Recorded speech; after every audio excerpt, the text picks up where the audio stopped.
दिल्ली के वसंत कुंज में आध्यात्मिक इंस्टीट्यूट चलाने के नाम पर छात्राओं के साथ यौन उत्पीड़न करने वाले स्वामी चैतन्यानंद सरस्वती को शुक्रवार को जेल भेज दिया गया। जेल में पहली रात बाबा की बहुत दर्द भरी रही और उसे वहां का खाना तक पसंद नहीं आया। बाबा की हालत ये रही, वो रात भर करवट ही बदलता रहा और ठीक से सो भी नहीं पाया। बाबा को पुलिस रिमांड के बाद जेल भेजा गया है। अपने आश्रम को अय्याशी का अड्डा बनाने वाला चैतन्यानंद सरस्वती उर्फ डॉक्टर पार्थ सारथी न्यायिक हिरासत में तिहाड़ जेल पहुंच चुका है। स्वामी चैतन्यानंद सरस्वती को तिहाड़ की 4 नंबर जेल में रखा गया है। जेल में उसके चेहरे की रंगत उड़ चुकी है। एसी कमरे में सोने और तरह तरह के पकवान खाने के आदि इस डर्टी बाबा को जेल मैनुअल पसंद नहीं आ रहा। उसने अपने वकील के जरिए पूरी कोशिश की कि जेल में भी उसे सारी सुख सुविधाएं मिल सकें। बाबा को जिस वार्ड में रखा गया है वहां फर्स्ट टाइमर आरोपी रखे जाते हैं। इस जेल में हर तरह के अपराधी बंद हैं। सूत्रों के मुताबिक कल बाबा शाम के वक्त जेल पहुंचा था, जिसके बाद उसे जेल मैनुअल के हिसाब से रात का खाना दिया गया, लेकिन बाबा को जेल का खाना पसंद नहीं आया। जेल सूत्रों के मुताबिक ऐशो आराम की जिंदगी जीने वाले बाबा की रात बहुत कष्ट वाली बीती। रात में बाबा सही से सो नहीं सका और रात में कई बार वो उठ उठकर बैठ जाता था। बाबा जब पुलिस कस्टडी में था तो उस समय बाबा पुलिस से फल की डिमांड करता था। इससे पहले अदालत में सुनवाई के दौरान बाबा के वकील ने शुक्रवार को न्यायिक हिरासत में कपड़े, दवाइयां, किताबें और सन्यासी खाने की मांग की है। इस बाबा पर आश्रम में रहने वाली मासूम लड़कियों के साथ रेप करने का आरोप है। आध्यात्म के नाम पर चल रहा बाबा के गंदे खेल का अब हर राज फांस होता जा रहा है, लेकिन अब भी आध्यात्म की आड़ में खेल खेलने से बाज नहीं आ रहा। आरोपी बाबा के वकील ने अदालत में कहा कि बाबा को न्यायिक हिरासत के दौरान कपड़े और दवाइयों के साथ ही सन्यासी खाना उपलब्ध कराया जाए। खुद को संत बताने वाला ओडिशा से ताल्लुकात रखने वाला स्वामी चैतन्यानंद सरस्वती पहले डॉक्टर पार्थ सारथी के नाम से जाना जाता था। वो खुद को संत बताता है और लगभग 12 साल से आश्रम में रह रहा था। इस बाबा पर 17 लड़कियों के यौन उत्पीड़न का आरोप लगाया है और धोखाधड़ी के भी कई मामले दर्ज हैं। चैतन्यानंद के दुबई में संबंध है। लोग वहां से अक्सर आश्रम में आते थे। आश्रम में रहने वाली हर छात्रा को इंटर्नशिप या फिर नौकरी के लिए दुबई भेजने का सपना दिखाया जाता था। उनको अपने झांसे में लेने के लिए संस्थान में विशेष अधिकार देता था। इस काम में उसकी 3 करीबी महिलाएं साथ देती थीं। ये तीनों उसकी राजदार थीं और लड़कियों को बाबा के करीब लाने और गंदे काम करने के लिए तैयार करती थीं। इन तीनों सहयोगियों को भी पुलिस ने गिरफ्तार कर लिया है। ये पहली बार नहीं है जब चैतन्यानंद सरस्वती पर गंभीर आपराधिक आरोप लगे हैं। इससे पहले वर्ष 2009 में डिफेंस कॉलोनी में धोखाधड़ी और छेड़छाड़ का मामला दर्ज किया गया था और वर्ष 2016 में वसंत कुंज में एक महिला ने उनके खिलाफ छेड़छाड़ की शिकायत दर्ज कराई थी। जांच के दौरान ये भी पता चला कि आरोपी ने कथित तौर पर अलग अलग नामों और जानकारियों का इस्तेमाल करके कई बैंक खाते ऑपरेट किए। पुलिस को उसके पास से नकली विजिटिंग कार्ड भी मिले, जिनसे पता चला कि वो संयुक्त राष्ट्र और ब्रिक्स से जुड़ा हुआ है। Bureau report, Bharat Express. Baba Chaitanyanand के मोबाइल फोन से कई लड़कियों के साथ अश्लील चैट्स मिले हैं। बाबा इन चैट्स में लड़कियों को झांसा देकर बरगलाने की कोशिश करता दिख रहा है और इसके लिए वो प्रलोभन तक दे रहा है। इसके अलावा बाबा के कई एयर होस्टेस के साथ फोटो भी सामने आए। वो कई लड़कियों के मोबाइल डीपी के स्क्रीनशॉट्स भी अपने मोबाइल में रखता था। बाबा लड़कियों के साथ अश्लील चैट में डायरेक्टली गंदी बात करता हुआ दिखता भी है। इसके अलावा अनगिनत ऐसी चैट है जो डिलीट कर दी गई और इन्हें रिट्रीव करने की कोशिश की जा रही है।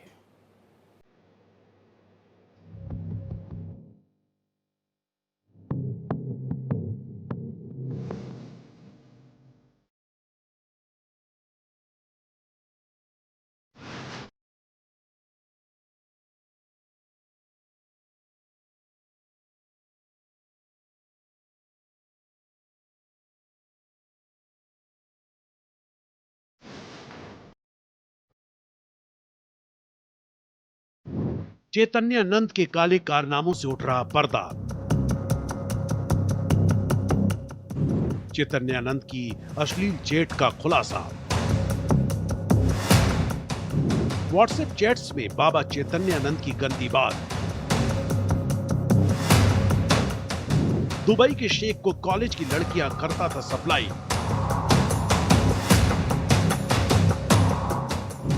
देर रात तक लड़कियों को चैतन्यानंद भेजता था मैसेज। दिल्ली से लेकर दुबई तक चैतन्यानंद की क्राइम फाइल्स।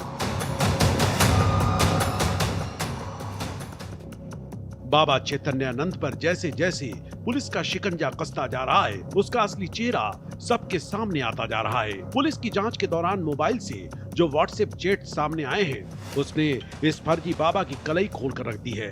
इस व्हाट्सएप चैट में बाबा की गंदी बातों की फहरिस्त मौजूद है।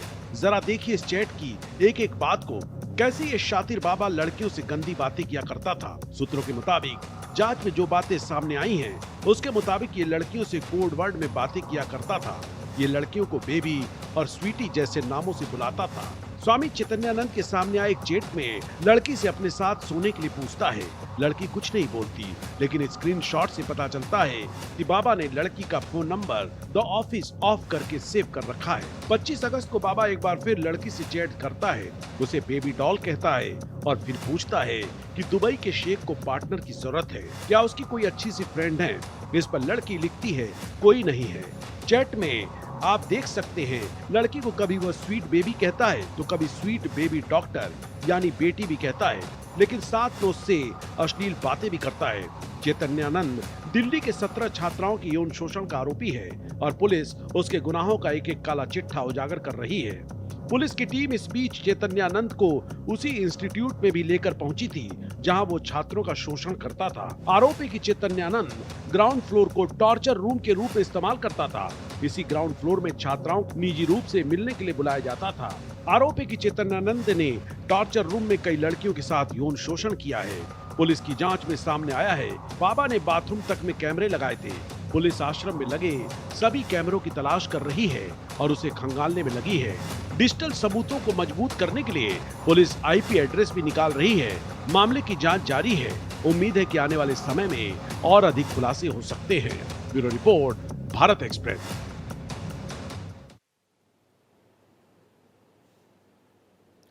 और बात बरेली की।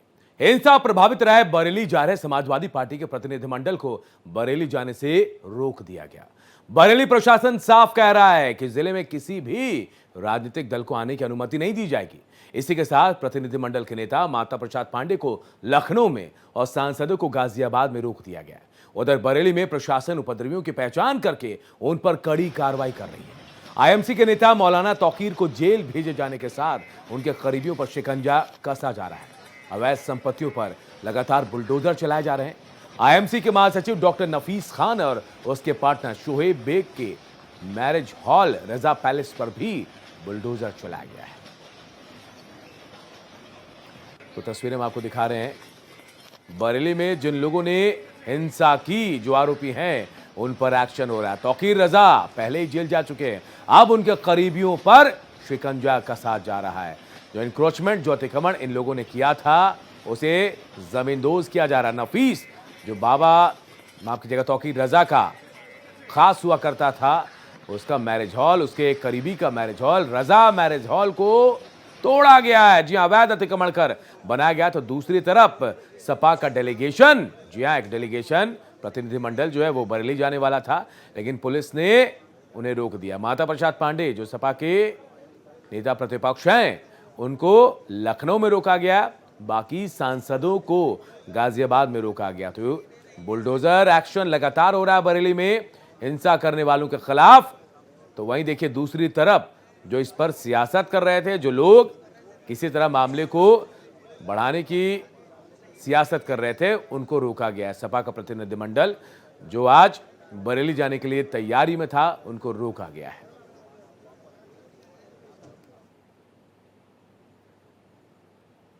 बरेली पुलिस लगातार आरोपियों के खिलाफ कड़ी कार्रवाई कर रही है और इसी बीच जिला कलेक्टर अविनाश सिंह ने बताया कि बरेली में अब हालात सामान्य हो रहे हैं। देखिए, लॉ एंड ऑर्डर की जो स्थिति है पूरी तरह से नियंत्रण में है।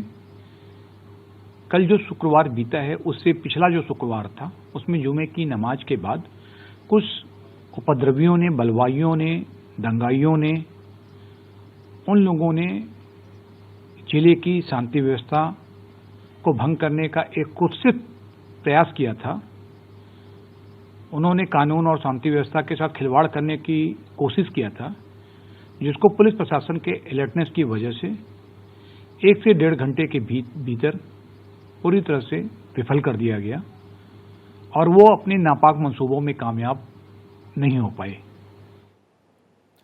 तो समाजवादी पार्टी ने अपना डेलीगेशन बरेली भेजने का ऐलान किया था, लेकिन प्रशासन ने इसकी अनुमति नहीं दी। पुलिस समाजवादी पार्टी के नेताओं के घरों पर तैनात है। विधानसभा में नेता प्रतिपक्ष माता प्रसाद पांडे के घर पर भी भारी पुलिस फोर्स की तैनाती कर दी गई। एसपी सांसद जियाउर रहमान बर्क भी हाउस अरेस्ट किए गए। संभल में बर्क के घर के बाहर पुलिस बल तैनात किया गया। मुजफ्फरनगर, कैराना और रामपुर सांसदों को भी रोका गया। इनको गाजियाबाद में रोक दिया गया।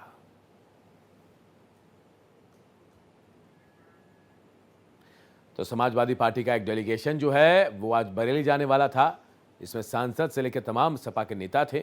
इनको रोका गया क्योंकि अनुमति नहीं दी गई थी प्रशासन की तरफ से। माता प्रसाद पांडे जो सपा के विधानसभा में प्रतिपक्ष के नेता हैं, उन्हें उनके घर पर लखनऊ में रोका गया। लखनऊ में उनके घर के बाहर भारी पुलिस फोर्स की तैनाती की गई।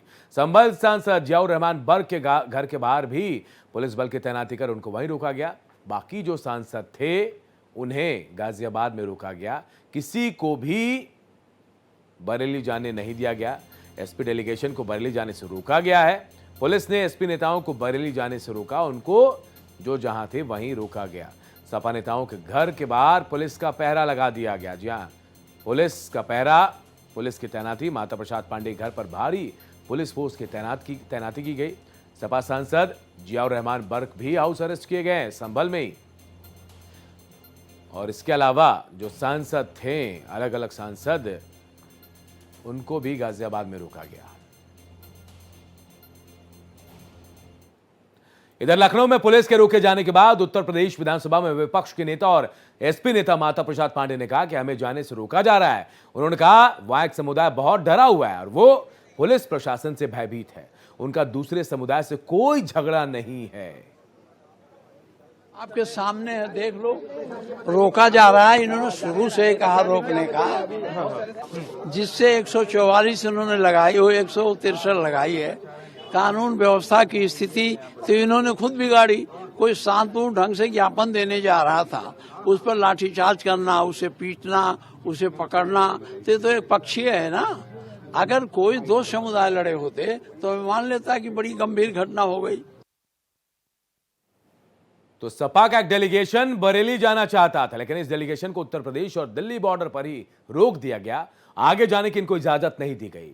वहीं कई और लोकसभा सांसद और वरिष्ठ नेताओं को हाउस अरेस्ट किया गया। डेलीगेशन में इकरा हसन, हरेंद्र मलिक, रामपुर के लोकसभा सांसद नदवी शामिल थे। इसको लेकर भारत एक्सप्रेस के सहयोगी प्रशांत त्यागी ने एसपी सांसदों से खास बातचीत की। सर, पहले भी तस्वीरें हमने देखी थी। पिछले साल आप संभल जाना चाह रहे थे, तब भी आपको रोक दिया था। आज बरेली जाना चाह रहे थे, तब भी रोक दिया। क्यों नहीं सरकार जाना चाहती कहीं जब हिंसा हो जाती है तो? और संभल जब हम जाना चाह रहे तभी रोक रहे थे।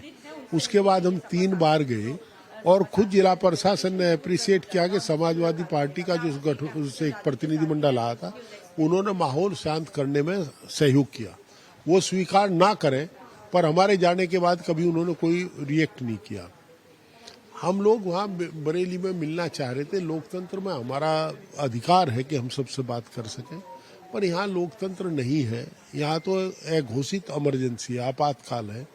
मोदी जी के राज में कोई कानून व्यवस्था और संविधान का राज नहीं चल रहा है, इनके लठ का राज चल रहा है। पहलगांव, पुलगांव में आतंकवादी, इधर नक्सलाइट आराम से आ जा सकते हैं, अटैक कर सकते हैं, परंतु इलेक्टेड पब्लिक रिप्रेजेंटेटिव मूव नहीं कर सकता अपने खुद के स्टेट में। सर, बात करने के लिए हंदरवन के साफ तौर पर कहना है कि इनको कड़ी सजा मिलनी चाहिए जिस तरह से माहौल बिगाड़ने की कोशिश की है। कैमरा पर्सन पवन शर्मा के साथ प्रशांत त्यागी, भारत एक्सप्रेस। बरेली हिंसा के बाद सपा डेलीगेशन बरेली जाना चाहता था, जिसको उत्तर प्रदेश और दिल्ली बॉर्डर पर रोक दिया गया। इकरा हसन भी उस डेलीगेशन का साथ ही ज्यादा बातचीत करने के लिए हमारे साथ है। देखिए, सीधा सीधा तानाशाही चल रही है। उत्तर प्रदेश सरकार में कोई कानून व्यवस्था नहीं है, संविधान का कोई पालन नहीं हो रहा है। बिना किसी आदेश के, बिना कोई ऐसे कानून के जो हमें रोक सके, हमें रोका जा रहा है। पुलिस प्रशासन का सारा काम आज का ठप कराकर वहां पर इतनी फोर्स तैनात करी गई जैसे हम कोई जुर्म है, कोई चोरों चक्के हैं। इसी तरीके से हमारे साथ धक्का मुक्की भी करी गई। तो ये बिल्कुल नाकाबिले बर्दाश्त है और ये सरकार अपनी खाई खोदने पे तुली हुई है। इनकी जो सियासी जमीन है वो खिसक चुकी है और इन्हें बौखलाहट है कि पीडीए परिवार मजबूत हो रहा है, समाजवादी पार्टी मजबूत हो रही है। उसी की बौखलाहट में आज ये कदम उठा रहे हैं। पहले भी हमें संभल जाने से रोका गया था, उसके बावजूद हम कुछ दिन बाद संभल गए थे। तो हमारा यही एजेंडा है कि हम उत्तर प्रदेश के रहतवान हैं, वहाँ के जनप्रतिनिधि हैं, समाजवादी पार्टी वहाँ का मुख्य दल है और आज नहीं तो कल हम अपने लोगों के बीच, बरेली के लोगों के बीच पहुंचेंगे। कैमरा पर्सन पवन के साथ प्रशांत त्यागी, भारत एक्सप्रेस, दिल्ली। पहले संभल भी एक डेलीगेशन जाना चाहता था, उसको भी रोक दिया गया था, इस पर आपकी प्रतिक्रिया? देखिए, रोका जाना भी ठीक नहीं है, इसलिए कि हमारे डेलीगेशन माननीय अखिलेश यादव जी के निर्देश अनुसार वहां जाकर जो पीड़ित लोग हैं, जो जख्म खुर्दा लोग हैं, उनकी पीड़ा, उनके दर्द को जानना, समझना और उसका फिर समाधान करना और जख्मों पर मरहम रखना, यही एक जनप्रतिनिधि के काम होते हैं। लेकिन अफसोस ये है कि इमरजेंसी की तरह पुलिस ने जो है वो एक दीवार बनकर खड़े हो गए और हमें वहां जाने से रोक दिया। लेकिन हम इसके बाद फिर कोशिश करेंगे कि वहां जरूर जाएंगे और वहां के हर फर्द से मिलेंगे जो पीड़ित हुआ है कि उसके ऊपर क्या ज्यादती हुई है। कैमरा पर्सन पवन के साथ प्रशांत त्यागी, भारत एक्सप्रेस, दिल्ली।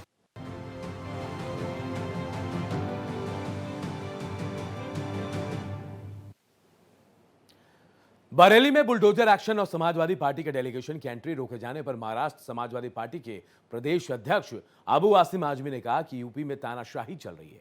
हमारे सहयोगी अभिषेक पांडे ने अबू आसिम आजमी से खास बातचीत की। नहीं, ऐसा है कि सरकार जितना चाहे जुल्म ज्यादती कर ले, अगर एक किसी ने रैली निकाला और अगर उसको परमिशन नहीं था तो रैलियां रोज निकलती हैं, परमिशन नहीं था तो परमिशन, उसके लिए जो भी सेक्शन लगता है लगा लीजिए, आप केस फाइल कर दीजिए। गांधी जी अंग्रेजों के जमाने में क्या परमिशन लेके रैली निकालते थे क्या? देश में कानून नाम की चीज है, हर चीज के लिए सेक्शन बना हुआ है।